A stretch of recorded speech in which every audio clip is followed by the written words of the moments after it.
കേരളത്തിൻ്റെ exit poll ഫലങ്ങൾ ഇന്നലെ പുറത്തു വന്നു. ഏതാണ്ട് 9 ഏജൻസികൾ കേരളത്തിലെ വോട്ടർമാരെ കണ്ട്, വോട്ടിങ്ങിന് ശേഷം സമ്മതിദായകരെ കണ്ട്, അതിൻ്റെ അടിസ്ഥാനത്തിൽ തയ്യാറാക്കിയ സർവേ റിപ്പോർട്ടുകളാണ് ഇന്നലെ പുറത്തു വന്നത്. NDTV, CNN ന്യൂസ് 18, ടൈംസ് നവ് എന്നിവയടക്കം ഏതാണ്ട് 9 ഏജൻസികൾ കേരളത്തിലെ തെരഞ്ഞെടുപ്പ് വിശകലനം ചെയ്യുകയുണ്ടായി. അതിൻ്റെ ഫലം അഥവാ ഈ സർവേകളിൽ വന്നിരിക്കുന്ന പ്രവചനം കേരളത്തിൽ UDF-ന് വലിയ തോതിൽ പ്രതീക്ഷ നൽകുന്നതാണ്. അവരെ ആഹ്ലാദിപ്പിക്കുന്ന ഫലമാണ് ഈ 9 സർവേകളിലും വന്നിരിക്കുന്നത്. മുഴുവൻ സർവേകളിലും കേരളത്തിൽ UDF-ൻ്റെ തിരിച്ചുവരവാണ് പ്രവചിച്ചിരിക്കുന്നത്. സീറ്റുകളുടെ എണ്ണത്തിൻ്റെ കാര്യത്തിൽ ഏറ്റക്കുറച്ചിലുണ്ടാവാം, പക്ഷേ എല്ലാ സർവേകളും 75 സീറ്റുകൾക്ക് മുകളിലേക്ക് UDF നേടുമെന്ന്, അല്ലെങ്കിൽ അത്രയും സീറ്റുകൾ ജയിക്കുമെന്ന് സംശയം കൂടാതെ പറയുന്നുണ്ട്. ഒപ്പം മറ്റ് സംസ്ഥാനങ്ങളിൽ തമിഴ്നാട്, പുതുച്ചേരി, പശ്ചിമ ബംഗാൾ, അസം ഈ സംസ്ഥാനങ്ങളിലെ ഫലങ്ങളും വന്നിട്ടുണ്ട്. അസമിലും പുതുച്ചേരിയിലും ഏതാണ്ട് എല്ലാ സർവേകളും ഇപ്പോഴത്തെ ഭരണകക്ഷിക്ക് അനുകൂലമാണ്. അതേസമയം തമിഴ്നാട്, പശ്ചിമ ബംഗാൾ എന്നിവയുടെ കാര്യത്തിൽ ചില ഏജൻസികൾ വളരെ വ്യത്യസ്തമായ ഫലങ്ങളാണ് പുറത്തുവിട്ടിരിക്കുന്നത്. തമിഴ്നാട്ടിലെ കാര്യം നോക്കുക. അതിൽ JVC-യും CNN ന്യൂസ് 18-ഉം അണ്ണാ DMK-ക്ക് അവിടെ ഭൂരിപക്ഷം ലഭിക്കും, അവർ വീണ്ടും അധികാരത്തിലേക്ക് തിരിച്ചു വരും എന്നുള്ള സൂചനകളാണ് നൽകുന്നത്. അതേസമയം ആക്സിസ് മൈ ഇന്ത്യ ചലച്ചിത്ര നടൻ വിജയുടെ നേതൃത്വത്തിലുള്ള TVK എന്ന് പറയുന്ന പാർട്ടി അധികാരത്തിൽ വരും, അല്ലെങ്കിൽ ഏറ്റവും കൂടുതൽ സീറ്റുകൾ നേടും എന്ന് പ്രവചിക്കുന്നു.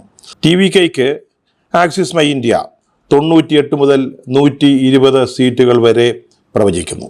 ഈ ആക്സിസ് മൈ ഇന്ത്യയുടെ പ്രവചനത്തിൽ കണ്ട ഏറ്റവും രസകരമായ, കൗതുകകരമായ ഒരു കാര്യം, നമ്മൾ നേരത്തെ പറഞ്ഞ പോലെ 2 ഏജൻസികൾ അണ്ണാ DMK-ക്ക് ഭൂരിപക്ഷം പ്രവചിക്കുന്നുണ്ടെങ്കിലും അവർക്ക് 22, 23 സീറ്റുകൾ മാത്രമാണ് നൽകിയിരിക്കുന്നത്. മറ്റ് ഏജൻസികളെല്ലാം തന്നെ സ്റ്റാലിൻ്റെ നേതൃത്വത്തിലുള്ള DMK അവർ തിരിച്ച് അധികാരത്തിലേക്ക് വരുമെന്ന് കണക്ക് കൂട്ടുന്നുണ്ട്.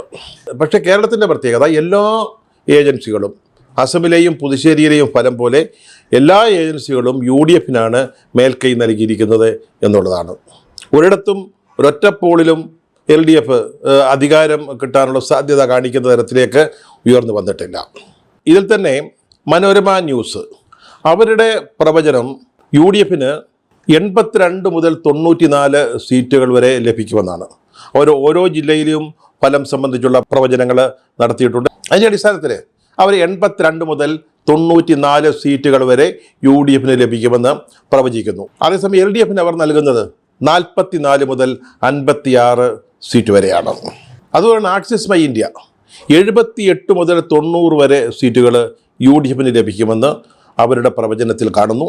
അതേസമയം LDF-ന് 49 മുതൽ 62 സീറ്റുകൾ മാത്രമാണ് അവർ കണക്കാക്കുന്നത്. അതേസമയം NDA-ക്ക് ആക്സിസ് മൈ ഇന്ത്യയും പീപ്പിൾസ് പൾസും ഒരു സീറ്റും പ്രവചിക്കുന്നില്ല. എന്നാൽ പീപ്പിൾസ് ഇൻസൈറ്റ് 10 മുതൽ 14 സീറ്റുകൾ വരെ വിജയിക്കും എന്ന് പറയുന്നുണ്ട്.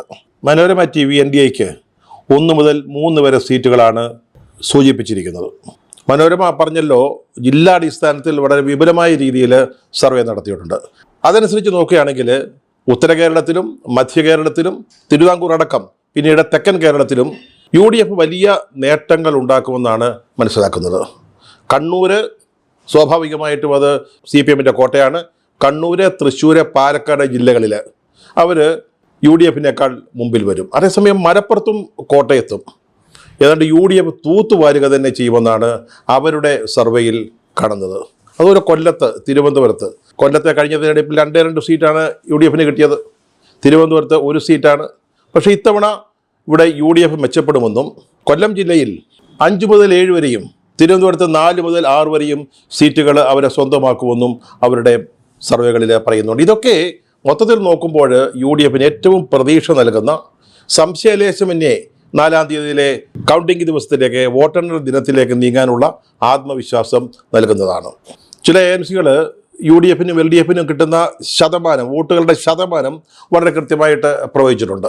അതിൽ ആക്സിസ് മൈ ഇന്ത്യയും അതുപോലെ തന്നെ മനോരമ TV-യും 5% വോട്ടുകൾ LDF-നേക്കാൾ കൂടുതലായിട്ട് UDF-ന് ലഭിക്കും എന്ന് പറയുന്നു. അവർ ഈ 90 സീറ്റ് വരെ, അല്ലെങ്കിൽ മനോരമയുടെ കണക്കനുസരിച്ച് 94 സീറ്റ് വരെ UDF-ന് കിട്ടും എന്ന് പറയുന്നതിൻ്റെ പൊരുൾ അല്ലെങ്കിൽ അതിൻ്റെ അടിസ്ഥാനമെന്ന് പറയുന്നത് LDFിനേക്കാൾ 5% വോട്ട് UDFിന് കൂടുതൽ ലഭിക്കും എന്നുള്ളത് തന്നെയാണ്. മനോരമയുടെ പോളിൽ UDFിന് 43%, LDFിന് 38% വോട്ടാണ് പറഞ്ഞിരിക്കുന്നത്.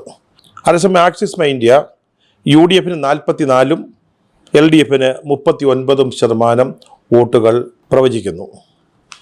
2021 തെരഞ്ഞെടുപ്പിൽ LDFിന് ലഭിച്ചത് 45.2% വോട്ടായിരുന്നു. ഈ കണക്കനുസരിച്ച്, ഈ ശതമാന കണക്കനുസരിച്ച് നോക്കുമ്പോൾ UDFിൻ്റെ സീറ്റുകൾ ഒരുപക്ഷെ 90 വരെ എത്താം.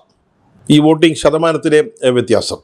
2021 LDFിന് 45.2% വോട്ടാണ് ലഭിച്ചത്. പക്ഷേ ഇവിടെ ഈ പ്രൊജക്ഷൻ അനുസരിച്ച്, എക്സിറ്റ് പോളിൻ്റെ പ്രൊജക്ഷൻ അനുസരിച്ച് അത് 38-39% കുറയുന്ന സാഹചര്യമാണ് ഉള്ളത്.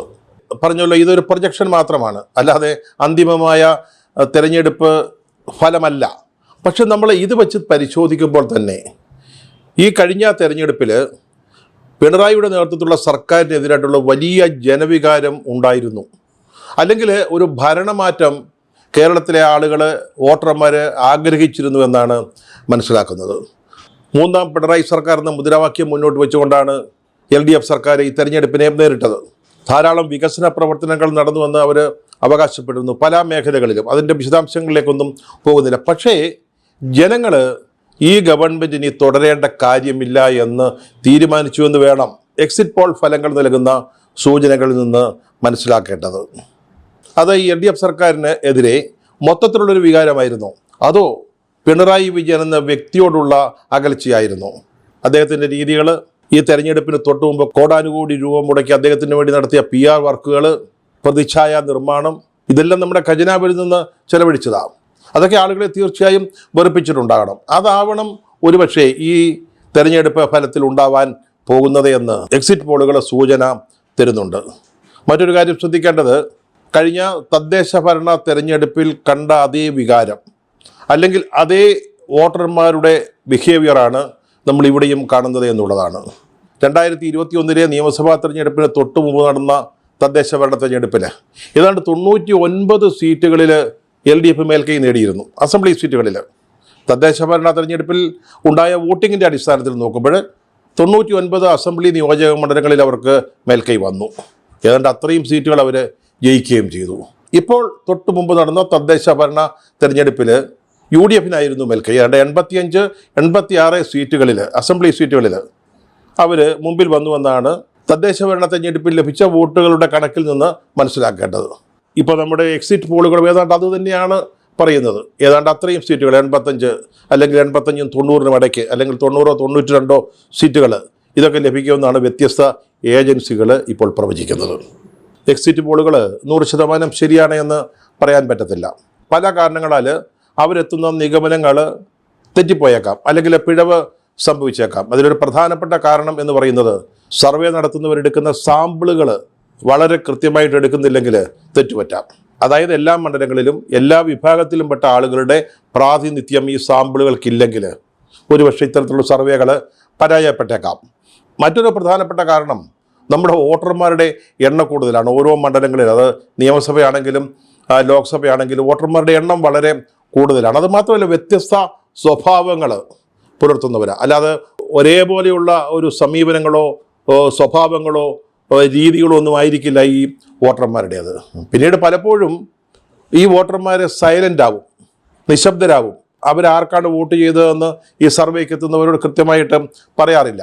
അവരാർക്ക് വോട്ട് ചെയ്തു എന്നുള്ളത് സ്വകാര്യമായി അല്ലെങ്കിൽ രഹസ്യമായി വെക്കാനായിരിക്കും ഒരു നല്ല ശതമാനം ആളുകൾ തീരുമാനിക്കുക. അതുകൊണ്ടൊക്കെ തന്നെ ഈ സർവേകൾ അങ്ങനെ 100% ശരിയാവണമെന്നില്ല.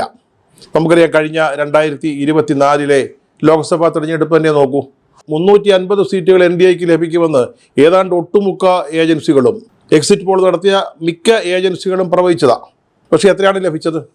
NDAക്ക് 293 സീറ്റുകളിൽ ഒതുങ്ങേണ്ടി വന്നു. JDU, TDP എന്നീ പറയുന്ന 2 കക്ഷികളുടെ പിന്തുണയോടുകൂടിയാണ് ഇപ്പോൾ BJP രാജ്യം ഭരിക്കുന്നത്. 2023 നിയമസഭാ തെരഞ്ഞെടുപ്പിൽ മധ്യപ്രദേശിൽ കോൺഗ്രസ് ജയിക്കും എന്ന് കണക്ക് കൂട്ടിയതാണ്, എക്സിറ്റ് പോളുകൾ പറഞ്ഞതാണ്. പക്ഷേ BJP ആണ് ജയിച്ചത്. ആ വർഷം തന്നെ ഛത്തീസ്ഗഡിലും അത് തന്നെ ഉണ്ടായി. കോൺഗ്രസിന് ഭൂരിപക്ഷം പ്രതീക്ഷിച്ചെങ്കിലും പ്രവചിച്ചെങ്കിലും BJP ആണ് അധികാരത്തിൽ വന്നത്. കുറച്ചുകൂടെ പിന്നോട്ട് പോയാൽ 2004 അന്ന് NDA വിജയിക്കും എന്ന് എല്ലാ പോളുകളിലും പറഞ്ഞിരുന്നതാണ്. ഇന്ത്യ ഷൈനിങ് എന്ന മുദ്രാവാക്യവുമായി അടൽ ബിഹാരി വാജ്പേയി തെരഞ്ഞെടുപ്പിൽ നേരിട്ട സമയമായിരുന്നു അത്. പക്ഷേ ആ തെരഞ്ഞെടുപ്പിൽ എന്താണ് സംഭവിച്ചത്? കോൺഗ്രസിൻ്റെ നേതൃത്വത്തിലുള്ള UPA സർക്കാരാണ് അധികാരത്തിൽ വന്നത്. 2005 ബീഹാറിലും 2007 UPയിലും എക്സിറ്റ് പോൾ ഫലങ്ങൾ കൃത്യമായില്ല.